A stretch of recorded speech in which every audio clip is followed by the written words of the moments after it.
Hi, it's Dave D from DaveD.com, where we help professional service providers sell more of their services without working harder and without having to spend more money on hit or miss advertising. Well, here we are in the final episode of the Webinar Selling Machine mini series. In episode number 1, we discussed the overall structure of a webinar that sells funnel for professional services. And in episode number 2, we talked about a crucial question that you need to answer before you start creating a webinar. By answering this particular question, you guarantee or at least give yourself the very best chance of success as possible. In episode number 3, we talked about specifically how you construct a webinar that'll sell your professional services. So at the end, people are empowered, they're inspired, and they're motivated to schedule a consultation with you. Today, as you can see, we're going to talk about how to deliver the webinar. You see, there's actually 2 major factors to creating a webinar that sells professional services.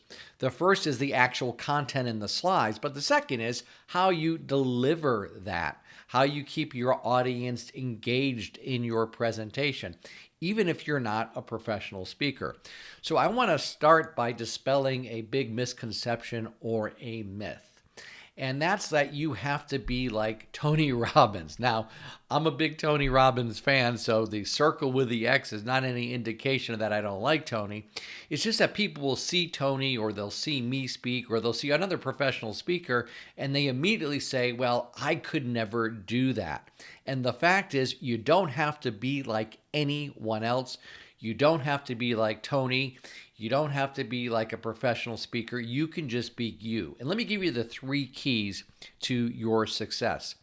The first, I already alluded to it, is simply be yourself, but rather be an amplified version of yourself when you're doing a webinar. So right now, when you're listening to me, this is who I am. Now, I'm an amplified version of myself, so I'm not kind of going around my house and talking to my wife, Karen, like I'm talking to you right now. Although sometimes I do actually, but I'm a little bit amplified. I'm a little bit larger than life, larger than I normally am in real life, but I'm being myself. Well, a lot of stress comes when you try to think, or when you think that you need to be like someone else. You don't. Just be yourself. If you're soft-spoken, it's fine to be soft-spoken. If you talk quickly, it's fine to talk quickly. If you're louder, it's fine to talk louder. You really just want to let your personality shine through. Because remember, the truth is, when we're selling professional services, what we're really doing is we're selling ourselves. And so we don't want to be someone who we're not. So just be an amplified version of yourself. The next thing and the next key is to follow my perfect one-to-many template. Now, we went over the general overview of that in episode number 3, but let me tell you why that's important. Another reason people are very, very nervous about doing a webinar or speaking or anything like that is because they don't have a system that they're following. And if you don't have a system, then your mind is worrying about what you're going to say next, where you're going to go with your presentation. But if you follow a step-by-step template, it becomes much more relaxing because you know specifically where you're going, and that is going to result in you booking consultations and having great success. The third key to presenting powerfully and persuasively is to control your audience. Now, I'm going to share with you some strategies for you, how you can control the minds of your audience. And I know that might sound a little bit creepy, but the truth is, what we're really saying here is we want to keep our audience engaged in the presentation. If we don't keep them engaged, especially with a webinar, they're going to click off. They're going to go on to something else. They're going to check their email, and they're going to lose the opportunity to get that consultation with you. So we've got to take control from the very beginning of our presentation and hold that control throughout the entire presentation. So I want to share with you some ways that you can do that. The first is by asking your audience questions and getting them to respond. Now, when I'm speaking on stage in front of a live audience, I get my audience to respond out loud. When doing a webinar, well, that's a little bit difficult now, isn't it?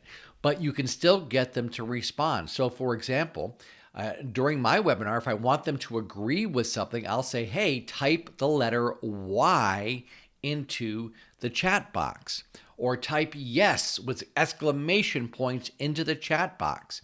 And so I'm getting the audience to respond by asking them a series of questions and then telling them how I want them to respond.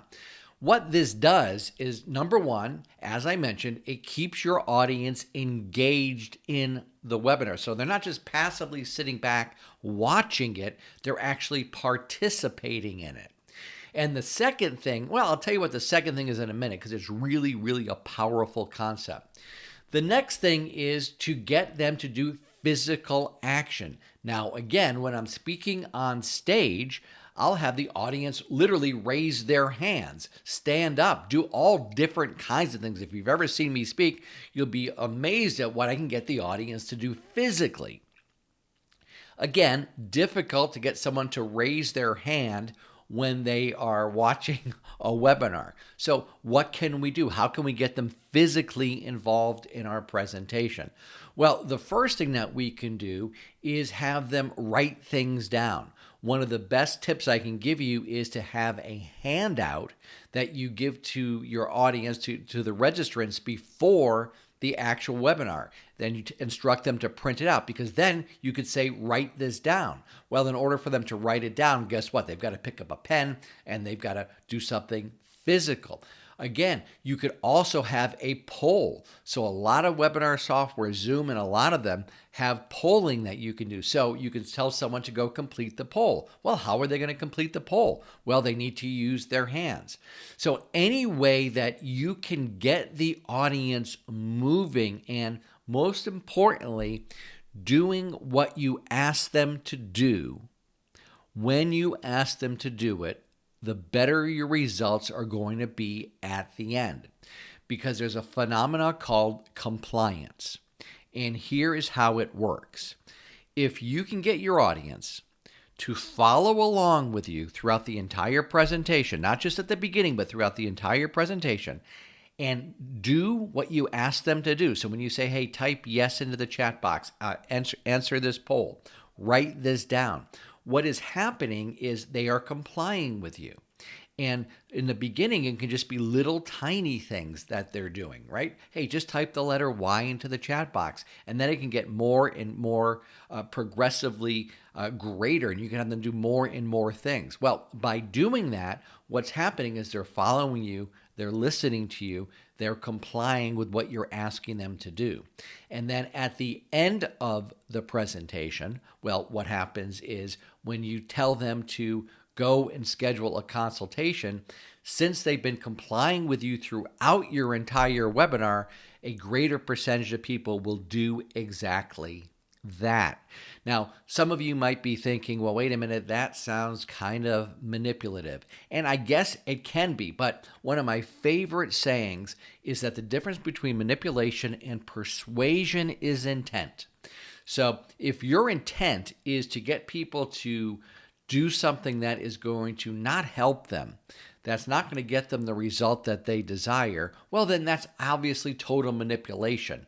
But if you have an audience that has shown up for a topic that you've selected, and they've raised their hand and they said, I'm interested in that topic, and you can help them or potentially help them solve a problem that they have with your service, you're actually doing your audience a disservice by not using all of the psychological techniques that you can to get them to respond. You lose out, obviously, on the client, but also the prospect loses out on having the opportunity to work with you and get the results that they desire. So again, number one, to present professionally, just be yourself. Don't try to be someone else. Just be an amplified version of who you are. Let your personality shine through and just relax into it. Number 2 is follow my template, follow my system. If you do that, you're going to know exactly where you are in your presentation and where you're going. You're not going to have to think about it. You're not going to have to worry about it.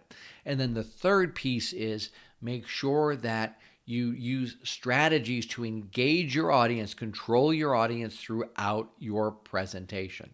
But here's the one thing I want you to get. Having a one-to-many presentation that sells your product or service is a game changer. This gives you a new way to fill your calendar with A-list prospects who already have seen you. They've already been educated by you. They already know you, like you, and trust you. It's a new opportunity to gain a competitive advantage. Most professional service providers are not doing webinars, and if they are doing webinars, they're not doing them effectively or correctly. This is a new way for you to make money without working any harder. In fact, you'll actually be working less hard. So if you really truly create this presentation and this webinar and you create the funnel for it and you start getting people to sign up for it, you can literally book more consultations in a month than you now do all year. You could really fill up your calendar for the entire month with a single presentation. And that could lead dramatically to more sales because, again, someone who has watched a webinar is a much, much, much higher qualified prospect, and they'll be easier to close. So if you'd like more killer content like this, please do me a favor and like this video. Just click the thumbs up, subscribe to the channel, and if you want to get more detailed instruction about how to create one-to-many sales presentations, how to close consultations, then please go to subscribe to my daily D-mail at www.daved.com. Thanks for watching this series. I hope you got a lot of value from it. If you have any comments or questions, please enter them below, and I promise to do my level best to answer all of them.